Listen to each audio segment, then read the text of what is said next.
Bismillahirrahmanirrahim. Assalamualaikum warahmatullahi wabarakatuh. Perkenalkan, kami dari kelompok 6 yang beranggotakan Dewi Lutfiah dengan NIM 208190011, Diah Ayunoviatul Fasa Nazira dengan NIM 208190013, dan saya Elisa Brianti dengan NIM 208190016. Pada kesempatan kali ini kami akan mempresentasikan hasil diskusi kami pada mata kuliah Sejarah Peradaban Islam mengenai tema pembahasan masa Bani Abbasiyah. Adapun pokok pembahasan pada kelompok kami ini mencangkup yang pertama, latar belakang berdirinya dinasti Abbasiyah, yang kedua, perkembangan politik dinasti Abbasiyah, yang ketiga, sebab runtuhnya dinasti Abbasiyah. Sebelumnya perlu kita ketahui dinasti Abbasiyah ini merupakan kelanjutan pemerintahan dari dinasti Umayyah. Nah, dinamakan dinasti Abbasiyah karena para pendiri dan penguasanya merupakan keturunan dari Abbas bin Abdul Muthalib. Tak lain dan tak bukan merupakan paman dari Rasulullah yang berasal dari Bani Hashim. Bicara mengenai latar belakang berdirinya dinasti Abbasiyah ini tidak bisa dilepaskan dari peristiwa runtuhnya Bani Umayyah. Hal ini dilatar belakangi karena berbagai faktor. Yang pertama karena figur khalifah yang lemah, yaitu pada masa pemerintahan Marwan bin Muhammad. Yang kedua disebabkan karena pada masa itu pemerintah banyak yang melakukan korupsi.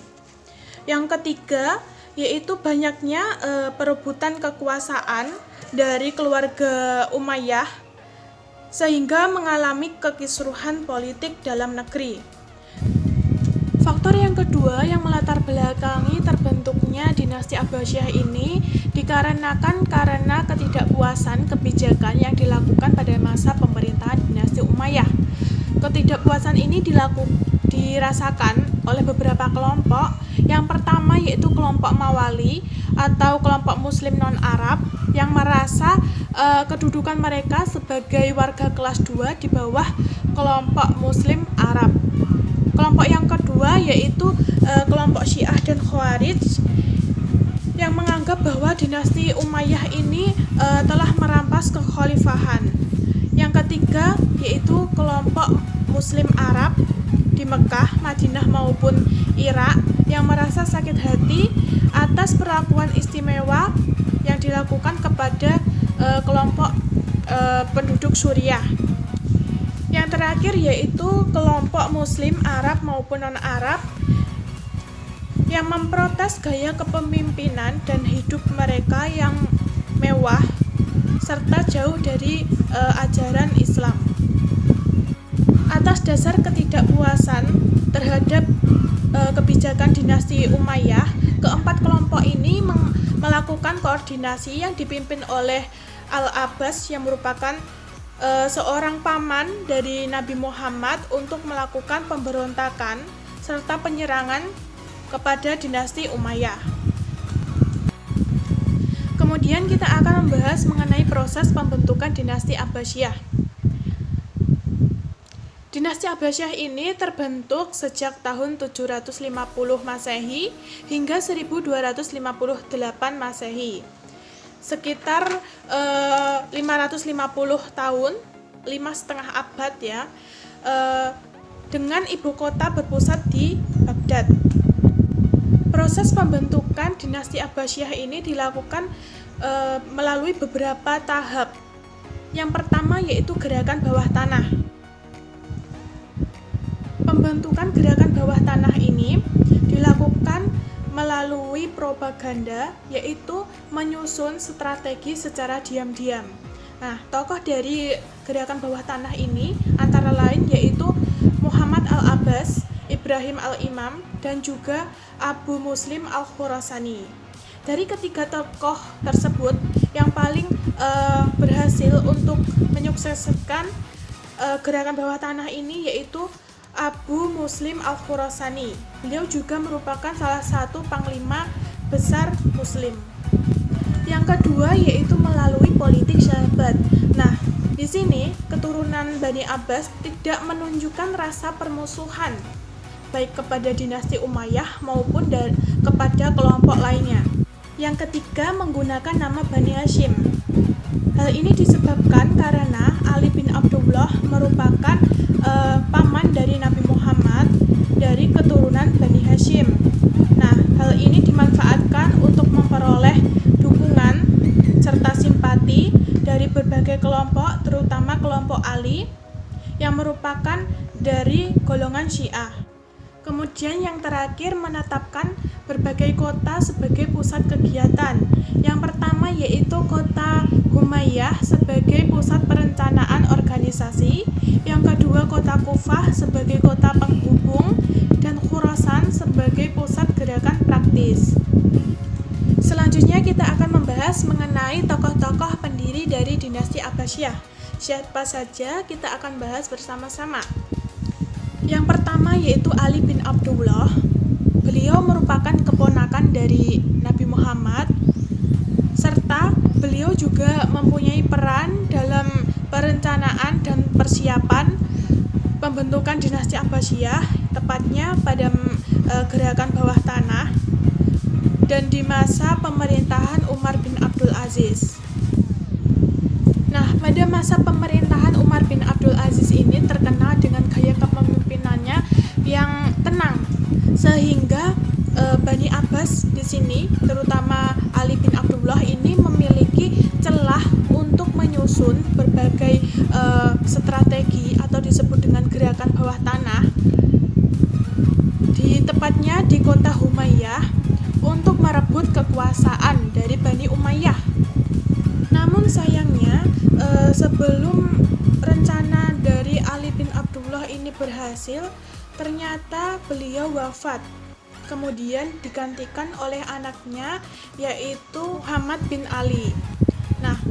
Nah, pada masa kepemimpinan Muhammad bin Ali ini juga masih menggunakan strategi diam-diam, sehingga sebelum berhasil merebut kekuasaan Bani Umayyah, Muhammad bin Ali ini juga sudah wafat. Kemudian digantikan oleh anaknya yaitu Ibrahim bin Muhammad.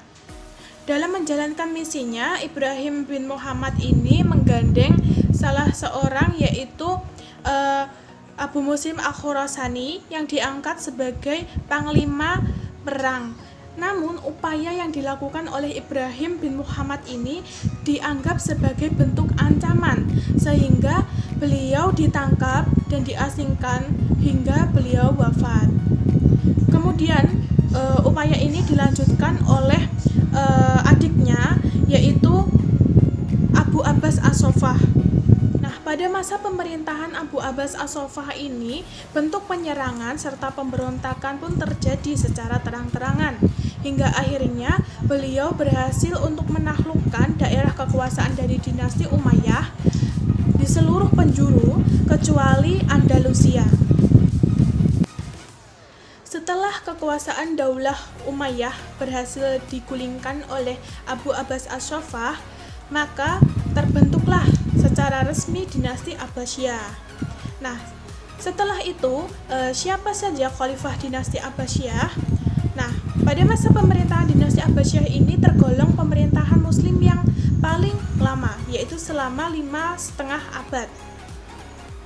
Khalifah yang menjabat sebanyak 37 dengan pembagian 5 periode.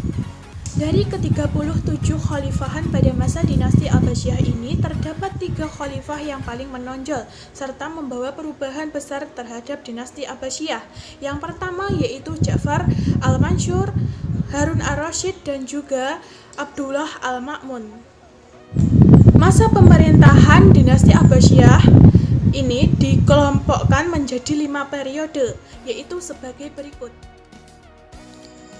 Berikut ini nama-nama khalifah yang menjabat dari periode ke periode pada masa dinasti Abbasiyah. Mulai dari periode Abbasiyah pertama hingga periode Abbasiyah kelima.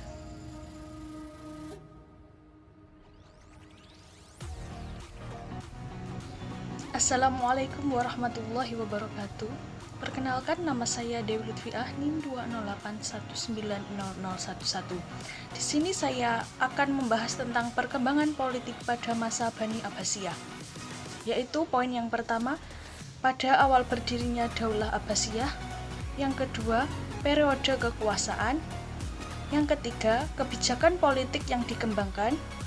Dan poin yang keempat yaitu politik Bani Abbasiyah mengalami penurunan. Berikut penjelasannya. Poin pertama yaitu pada awal berdirinya Daulah Abbasiyah. Pada masa awal berdirinya Daulah Abbasiyah, ada dua tindakan yang dilakukan oleh para khalifah Daulah Bani Abbasiyah untuk mengamankan dan mempertahankan dari kemungkinan adanya gangguan atau timbulnya pemberontakan, yaitu yang pertama, tindakan keras terhadap Bani Umayyah, dan yang kedua, pengutamaan orang-orang turunan Persia. Yang pertama yaitu tindakan keras terhadap Bani Umayyah. Pembaitan Abu Abbas sebagai khalifah dinasti Abbasiyah yang pertama pada tahun 122 Hijriah atau 749 Masehi di Masjid Kufah. Hal ini menandai berdirinya dinasti Abbasiyah secara resmi. Akan tetapi, kekuasaan dan pengaruh dinasti Umayyah yang berpusat di Damaskus masih tetap eksis di bawah pemerintahan khalifahnya. Pada masa awal berdirinya dinasti Abbasiyah ini terjadi dualisme kekuasaan, yaitu dinasti Umayyah yang sedang berada dalam keadaan lemah namun tetap dipandang sebagai ancaman serius bagi kedaulatan dinasti Abbasiyah yang baru muncul dan kekuasaan dinasti Abbasiyah yang sedang bangkit. Untuk menghadapi kekuatan dinasti Umayyah tersebut, Abu Abbas menyiapkan pasukan di bawah komando Abdullah bin Ali.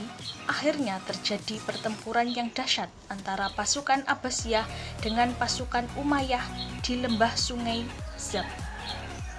Yang kedua, di sisi lain, kemajuan politik yang terjadi pada masa dinasti Abbasiyah adalah masuknya orang-orang turunan Persia ke dalam pemerintahan. Dinasti ini telah memberikan peluang yang cukup besar kepada orang-orang mawali keturunan Persia untuk menduduki jabatan-jabatan penting dan strategis seperti jabatan wazir. Dengan demikian, pengaruh Persia semakin signifikan dalam tantangan kehidupan politik pada masa itu. Kehidupan ala-ala Persia menjadi trendsetter bagi pemikiran maupun gaya hidup. Hal ini berlaku tidak hanya pada kalangan masyarakat awam, akan tetapi juga terjadi di kalangan pemerintahan. Masuknya orang-orang Persia ke dalam jajaran pemerintahan dinasti Abbasiyah tidak dapat dipungkiri, karena mereka juga telah memainkan peranan yang sangat penting dalam menegakkan eksistensi dinasti Abbasiyah pada awal periode berdirinya.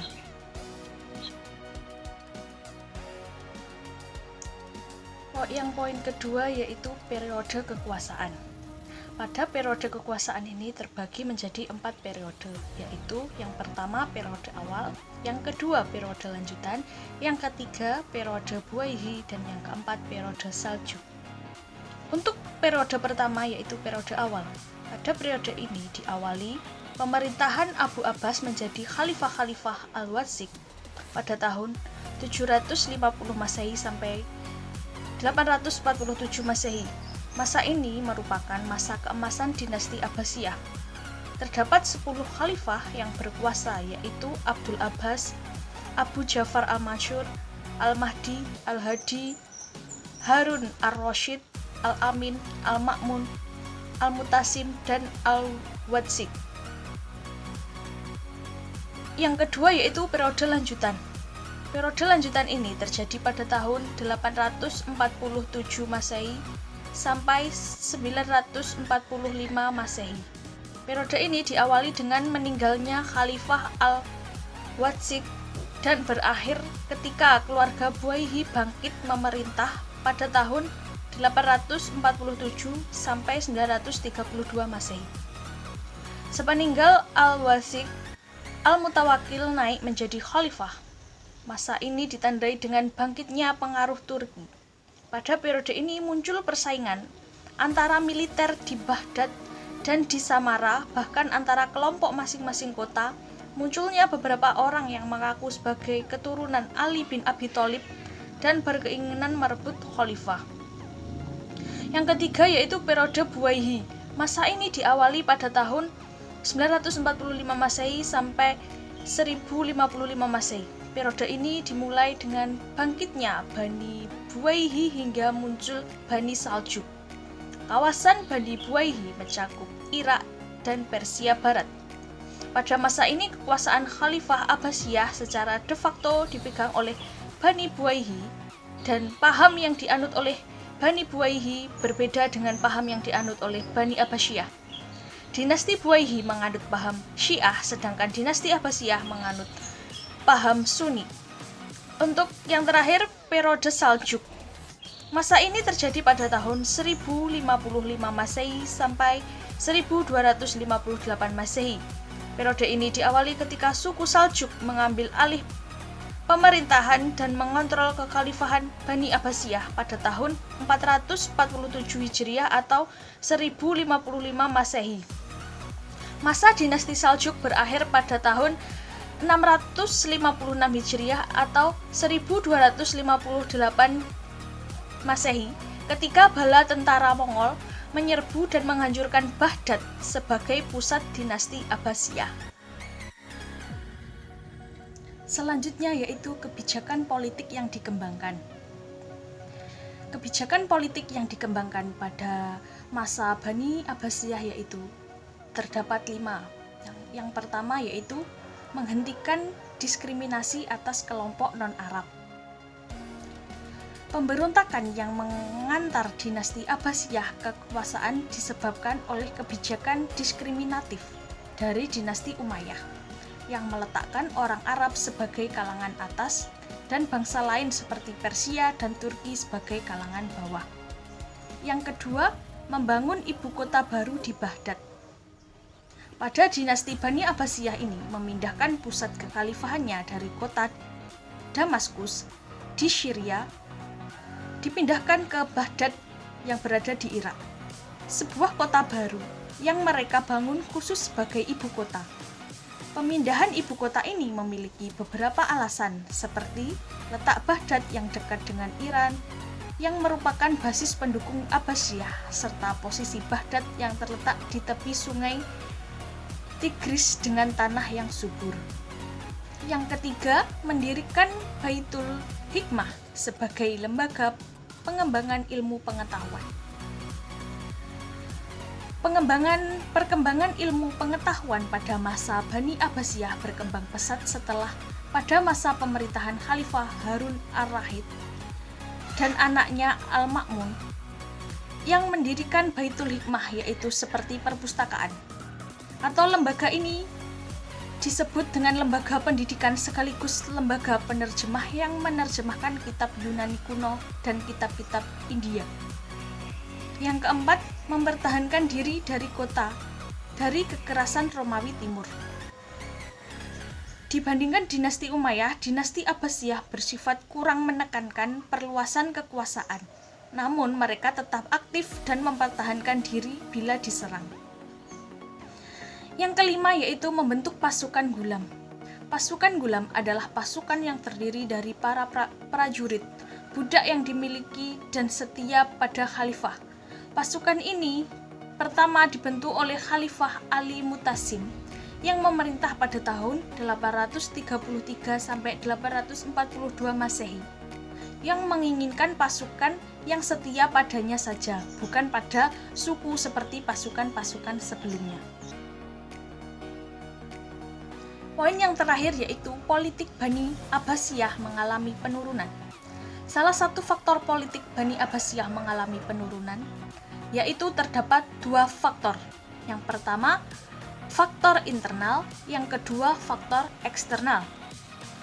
Faktor internal, di dalam faktor internal ada faktor agama. Wilayah kekuasaan meliputi beberapa negara, salah satunya adalah Persia. Wilayah kekuasaan Bani Abbasiyah hampir sama luasnya dengan wilayah kekuasaan Mongol. tidak mudah dikendalikan oleh para khalifah yang lemah. Yang kedua adalah meningkatnya ketergantungan pada tentara bayaran. Yang ketiga adalah faktor ekonomi yang dominan atas lemahnya sendi-sendi kekhalifahan Abbasiyah, yaitu pada beban pajak yang berlebihan dan pengaturan wilayah demi keuntungan kelas penguasa. Yang keempat yaitu merosotnya moral para khalifah Bani Abbasiyah pada zaman kemunduran serta melalaikan salah satu sendi Islam, yaitu jihad. Untuk faktor yang kedua, faktor eksternal.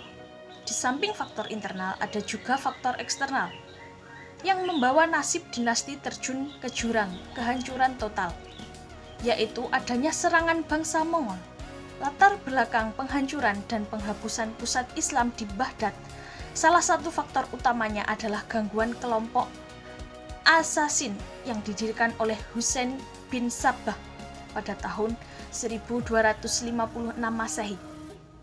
Ada juga berlangsungnya perang salib yang berkepanjangan, dan yang paling menentukan adalah sebuah pasukan Mongol di Tartar yang dipimpin oleh Hulagu Khan yang berhasil menjarah semua pusat kekuasaan maupun pusat ilmu di Baghdad. Sekian presentasi dari saya. Bila ada kurang lebihnya mohon maaf. Wassalamualaikum warahmatullahi wabarakatuh. Assalamualaikum warahmatullahi wabarakatuh. Perkenalkan, saya Dia Yunofiatul Nazira, tim 208190013. Di sini saya akan menjelaskan mengenai sebab-sebab kemunduran Bani Abbasiyah. Sebab-sebab kemunduran Bani Abbasiyah ini terdapat dua faktor yang mempengaruhi. Yang pertama ada faktor internal dan yang kedua ada faktor eksternal. Nah, faktor internal yang pertama itu gaya hidup mewah dari para penguasa. Nah, pola hidup mewah yang dijalankan oleh para khalifah Abbasiyah beserta keluarganya ini ternyata tidak terlepas dari pencapaian luar biasa dalam bidang peradaban dan kebudayaan yang dicapai oleh Bani Abbasiyah pada periode pertama. Harta kekayaan yang melimpah dari wilayah kekuasaan yang luas, ditambah dengan industri olahan dan tanah yang subur, serta pendapatan pajak yang mendorong para penguasa untuk hidup mewah dan mencolok, sehingga membuat para penguasa ini banyak terlena dan cenderung kurang memperhatikan urusan negara. Nah, ini menjadi awal mula melemahnya pemerintahan Abbasiyah. Kemudian, faktor yang kedua ada perebutan kekuasaan. Jadi, perebutan kekuasaan di dalam keluarga Bani Abbasiyah ini telah dimulai sejak berakhirnya masa pemerintahan Harun al-Rasyid. Nah, seperti perebutan kekuasaan yang terjadi antara Al-Ma'mun dan Al-Amin yang dilatar belakangi oleh persaingan antara golongan Arab yang mendukung Al-Amin dan golongan Persia yang mendukung Al-Ma'mun. Nah, ketika itu khalifah yang menjabat terlebih dahulu itu adalah Al-Amin. Namun Al-Ma'mun tidak menerima karena persaingan golongan tadi, sehingga keduanya ini sama-sama mempersiapkan pasukan dan saling berperang. Sehingga yang terbunuh pada saat itu adalah Khalifah Al-Amin. Nah, ini juga menandai bahwa dari ke-12 periode kedua Bani Abbasiyah, hanya 4 khalifah yang wafat secara wajar. Selainnya karena dibunuh atau diturunkan secara paksa dari jabatannya. Lalu yang ketiga yaitu persaingan antar bangsa. Jadi wilayah kekuasaan Abbasiyah pada periode pertama kan sangat luas ya, meliputi berbagai bangsa seperti Maroko, Mesir, Persia, Turki, Syria, Irak, dan India. Mereka ini disatukan dengan bangsa yang sempit. Kecuali Islam, tidak ada faktor yang merajut kesadaran dari berbagai bangsa tersebut. Akhirnya muncullah fanatisme bangsa-bangsa lain yang dapat melahirkan gerakan syu'ubiyah. Selain itu, persaingan antar bangsa ini juga terjadi karena orang Persia masih merasa tidak puas atas posisi yang didapatkan dalam pemerintahan Abbasiyah. Mereka ini menginginkan sebuah dinasti dengan khalifah dan pegawai dari Persia pula. Namun, setelah Al-Mutawakkil naik tahta, dominasi tentara Turki pun tidak terbendung lagi, sehingga masa pemerintahan Bani Abbas saat itu di bawah tangan orang-orang Turki. Kemudian pada periode ketiga, terdapat pengaruh dari Daulah Buwayhi, dan yang keempat ini pengaruh dari Bani Saljuk. Selanjutnya, yang keempat yaitu kemerosotan ekonomi. Pada periode pertama, pemerintahan Bani Abbas merupakan pemerintahan yang sangat kaya. Nah, pertambahan dana yang besar ini diperoleh dari al-kharaj, yaitu semacam pajak hasil bumi. Jadi pendapatan negara itu lebih besar daripada pengeluaran. Sehingga Baitul Mal pada saat itu sangat dipenuhi dengan harta. Setelah memasuki periode kemunduran, pendapatan negara ini mengalami penurunan, sementara pengeluarannya semakin meningkat. Nah, menurunnya pendapatan tersebut disebabkan oleh semakin menyempitnya wilayah kekuasaan karena banyaknya dinasti-dinasti kecil yang memerdekakan diri sehingga mereka tidak lagi membayar upeti. Banyaknya terjadi kerusuhan yang mengganggu perekonomian rakyat serta diperingannya pajak. Nah, sedangkan pengeluaran yang membengkak ini disebabkan oleh pola hidup mewah para khalifah, pengeluarannya beragam, dan perilaku korupsi para pejabat. Sehingga kondisi politik yang tidak stabil tersebut menyebabkan perekonomian negara ini morat-marit dan memperlemah kekuatan politik dinasti Abbasiyah. Yang kelima yaitu konflik agama. Karena keinginan orang-orang Persia tidak sepenuhnya terpenuhi, mereka ini merasa kecewa sehingga mendorong sebagian dari mereka untuk mempropagandakan ajaran-ajaran atau aliran-aliran seperti Manuisme, Zoroasterisme, dan Mazdakisme. Nah, konflik yang dilatar belakangi agama ini tidak terbatas pada konflik aliran saja, tetapi juga perselisihan antar Muslim dengan Zindik atau Ahlus Sunnah dengan Syiah. Sejak masa Khalifah Al-Mansur pada tahun 140 Hijriah, yang kemudian digantikan oleh putranya Al-Mahdi yang sama-sama memerangi orang-orang Zindik, bahkan beliau ini juga mendirikan jawatan khusus untuk mengawasi kegiatan mereka serta melakukan mihnah. Mihnah ini tujuannya untuk memberantas bid'ah ya. Namun semua itu tidak dapat menghentikan kegiatan mereka sama sekali. Konflik pun semakin berlanjut mulai dari konflik sederhana seperti polemik tentang ajaran sampai dengan konflik bersenjata yang menumpahkan darah dari kedua belah pihak. Contohnya seperti gerakan Al-Asfin dan juga Kholomitah. Selain itu, muncul perbedaan pendapat yang tidak terselesaikan juga memicu terjadinya konflik yang berkepanjangan. Lalu yang keenam yaitu wilayah Abbasiyah yang luas. Jadi luasnya wilayah kekuasaan Abbasiyah ini menyebabkan banyak sekali daerah yang tidak terpantau dan juga dibina secara intensif oleh pemerintah Abbasiyah. Sehingga pemerintahan ini tidak adil dalam memberikan hak wilayah bagian dari Baitul Mal. Untuk apa? Untuk pembangunan infrastruktur berupa bangunan fisik seperti irigasi, jalan raya, jembatan penghubung kota, dan sarana pendidikan lainnya. Selanjutnya yaitu faktor eksternal. Adapun faktor eksternal ini ada dua ya. Yang pertama perang salib. Perang salib ini merupakan perang yang terjadi antara umat Kristen di Eropa Barat dengan umat Islam di Asia Barat dan Mesir pada tahun 1095 Masehi. Nah, perang ini langsung kurang lebih selama 200 tahun yang menelan banyak sekali korban jiwa serta kerusakan-kerusakan pada fasilitas pendidikan dan juga fasilitas umum lainnya. Selain itu, setelah melakukan peperangan ini, mereka juga menguasai beberapa wilayah seperti Nisea, Edessa, Baitul Maqdis, Akka, Tripoli, dan Tire. Faktor yang kedua yaitu serangan Mongol ke wilayah kekuasaan Islam. Pada tahun 1257 Masehi, Hulagu Khan ini sosok pemimpin tentara Mongol yang berkekuatan 200.000 orang mengirim ultimatum kepada Khalifah untuk mendesak agar menyerah dan menghancurkan tembok kota bagian luar. Namun Khalifah ini enggan memberikan jawaban. Maka pada tahun 1258 Hulagu Khan ini telah tiba di pintu kota Baghdad. Sementara itu Khalifah Al-Mu'tasim pun tidak mampu membendung banyaknya tentara Mongol. Bersamaan dengan situasi tersebut, Ibnu Al-Qami, dia itu seorang wazir dari Bani Abbasiyah, mengambil kesempatan dengan menipu Khalifah. Akhirnya Khalifah pun menyerah dan berangkat menuju ke tentara Mongol berada. Nah, keberangkatan Khalifah tersebut ini juga disusul oleh para pembesar istana lainnya. Tetapi ternyata sambutan Hulagu Khan ini di luar dugaan Khalifah. Apa yang dikatakan wazir sebelumnya ini ternyata tidak benar. Mereka semua termasuk wazir akhirnya pun dieksekusi mati dengan cara dipancung secara bergiliran. Setelah jatuhnya pemerintahan, Hulagukan ini beserta pasukannya menghancurkan kota Baghdad sampai rata dengan tanah. Tidak hanya itu, Hulagukan ini juga menancapkan kekuasaan di Baghdad selama 2 tahun sebelum melanjutkan serangan ke Syria dan Mesir. Nah, jatuhnya kota Baghdad ke tentara Mongol pada tahun 1258 Masehi telah menandai berakhirnya kekuasaan Bani Abbasiyah beserta peradaban Islam.